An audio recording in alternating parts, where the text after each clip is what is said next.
Orang itu datang ke situ dengan kehendak konstitusional. Lalu Anda bilang itu ketipu, Rocky Gerung. Yang bilang siapa? Itu karena ketipu. Yang bilang ketipu siapa? Hati-hati loh, hati-hati. Yang bilang ketipu siapa? Kalau besok TV1 masih kalau besok TV1 masih membuat kegiatan ini, saya tunjukkan Anda buktinya. Tunggu, yang bilang itu siapa? Masyarakat ada sama saya. Berapa Besok saya tunjukkan. Jadi you ada di situ dan tahu hati nurani orang. Iya, kepada kami dikabarkan. Iya, justru dong. Itu kepada orang lain dikabarkan dia sehat-sehat aja, baik-baik, nggak merasa tertipu. Jadi maksud saya kepentingan publik itu tidak boleh Anda pakai dengan kepentinganmu, kemudian dengan cara menipu orang. Baik. Poinnya adalah Bung Rocky. Label orang menipu. Orang itu tidak tertipu, dia dengan dasar hati nurani datang. Itulah aksi demonstrasi.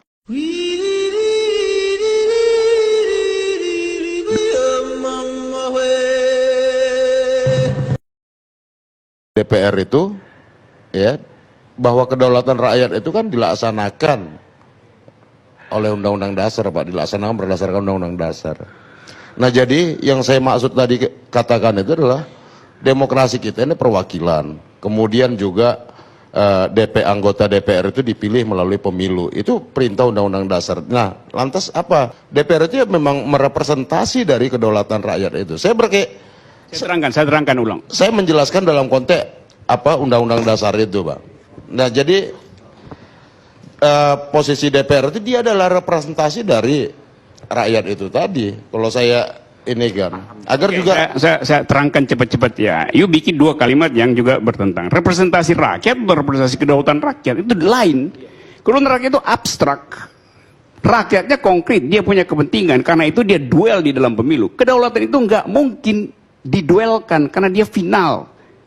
Kedaulatan di tangan rakyat, dilaksanakan menurut Undang-Undang Dasar. Siapa yang melaksanakannya itu representasinya itu adalah anggota DPR yang dipilih melalui mekanisme pemilihan umum. Itu kan kata Undang-Undang Dasarnya DPR, begitu, ya. Bang. Ini saya ringkas itu. Kalau saya bilang pohon, itu saya nggak bilang tuh pohon ketimun, pohon duren, lain.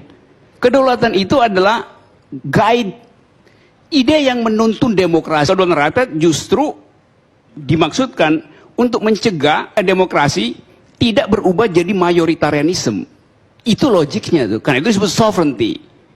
Dia nggak bisa dikuantifisir. Jadi kalau Anda misalnya partai mayoritas, terus Anda klaim bahwa kedaulatan mengikuti jumlah suara yang Anda punya, nggak bisa. Kedaulatan itu nggak bisa dipecah gitu.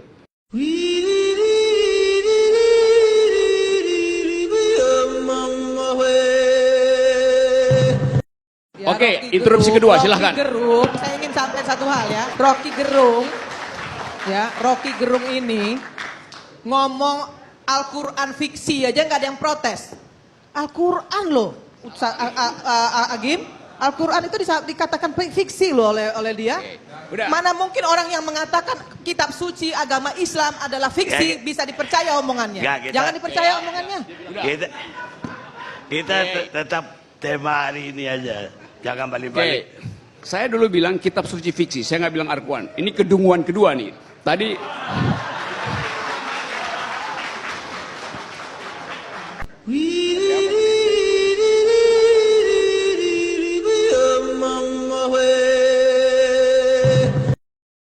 saya paham bahwa Pak Akbar setempuk datang, tapi saya jadi nggak yakin dan nggak mau percaya.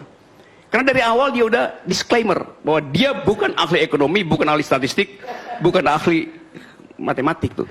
Jadi ngapain saya dengar itu? Berikutnya, Pak Rocky, Anda udah dijawab. Pak Rocky, seharusnya Anda sudah paham ketika saya mengatakan bahwa saya bukan ahli ekonomi, yang saya paparkan adalah data yang sebenarnya tidak perlu Anda bantah lagi. Ya memang saya ngerti, karena itu apa namanya tadi slide PowerPoint tadi. Orang yang suka bikin PowerPoint biasanya nggak punya power dan nggak punya poin sebetulnya.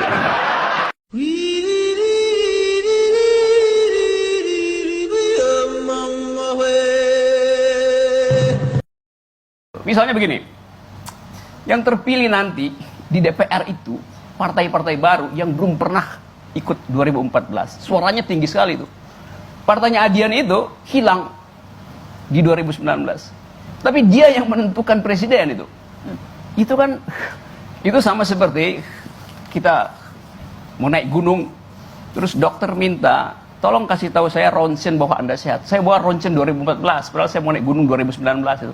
Ronsen bilang, Anda gila apa? Makanya tadi menggunakan ronsen untuk menilai sehat, ronsen 2014, tiketnya sudah disobek 2014. Sekarang mau pertandingan baru, masa pakai tiket yang susah disobek? Nah, ini persoalan bagaimana pandangan kita tentang tiket. Kalau di Ancol itu ada tiket terusan. Tiket terusan. Kenapa? Sebenarnya ini situasi yang memang tidak biasa. Kita kan sedang transisi ya, dari proses pemilu yang pileg dulu baru pilpres, dan sekarang bersamaan. Tadi tiket terusan apa itu? Ya, tiket terusan itu biasanya dia dapat dari calo. Dan itu bahayanya, percaloan itu dilegalkan dalam politik.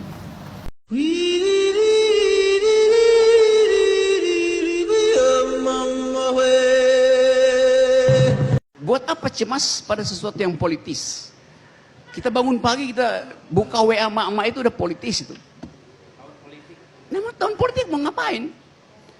Kan framing ada di mana-mana. Bahkan petahana itu setiap hari curi start dengan sendirinya. Intuisinya begitu petahana. Dia bisa bilang enggak, tapi karena itu kita dengar aja diucapkan oleh siapa itu politis atau bukan tuh. Bodoh banget kalau petahana nggak curi start. Itu kan dungu ketiga tuh. Kalau petahana nggak curi start, insting dia adalah curi start. Itu. Logik dari politik. Emang hukum bisa mengadili insting, Rocky? Iya, 3 dungu. Jadi bukan netral itu bukan duduk di tengah, tapi di brief pikirannya tuh. Nggak begitu cara. Netral, salah kamu, Rocky. Salah, ini filsafat apa Kamu ini? bukan lagi salah, kamu dungu itu. Kamu mau tambah dungu. Silakan kalau mau tambah dungu. Tidak ada perkara dengan kekuatan luar. Saya luruskan. Netral itu tidak ada urusan dengan kekuatan luar yang mempengaruhi. Netral itu sebuah posisi otonom. Iya, meluruskan. Anda nggak punya kewajiban. Biarin aja kalau dia sesat.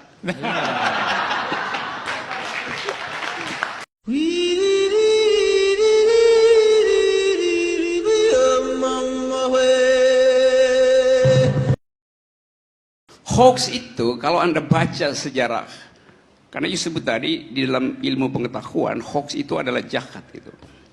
Asal usul hoax itu, kata hoax itu pertama kali muncul dalam sejarah ilmu pengetahuan ketika seorang profesor fisika namanya Alan Sokal menulis sebuah artikel di majalah Social Text dengan nama samaran, lalu dipuji-puji oleh redakturnya tanpa tahu bahwa itu adalah bohong. Jadi fungsi dari hoax Alan Sokal itu adalah untuk menguji apakah redaktur dari majalah yang bergengsi itu punya otak apa enggak. Ternyata enggak punya otak. Hal yang sama, kita ajukan ujian pada kekuasaan dan kekuasaan bereaksi negatif. Artinya kekuasaan juga enggak berpikir. Yang kedua, kalau Anda sebut misalnya bahwa ini adalah hoax itu adalah pekerjaan iblis, lalu yang menjanjikan 50 juta buat rakyat Lombok itu presiden atau iblis? Saya kira referensi itu tidak cukup hanya membaca satu. Bukan tidak cukup. Anda harus banyak membaca buku, Anda harus baca referensi. Dengan referensi tunggal itulah jadinya seperti ini. Itu referensi karena paling Anda dasar memiliki satu referensi seperti itu. Oke, itu. hoax, asal kotanya, asal kata hoax itu adalah hokus.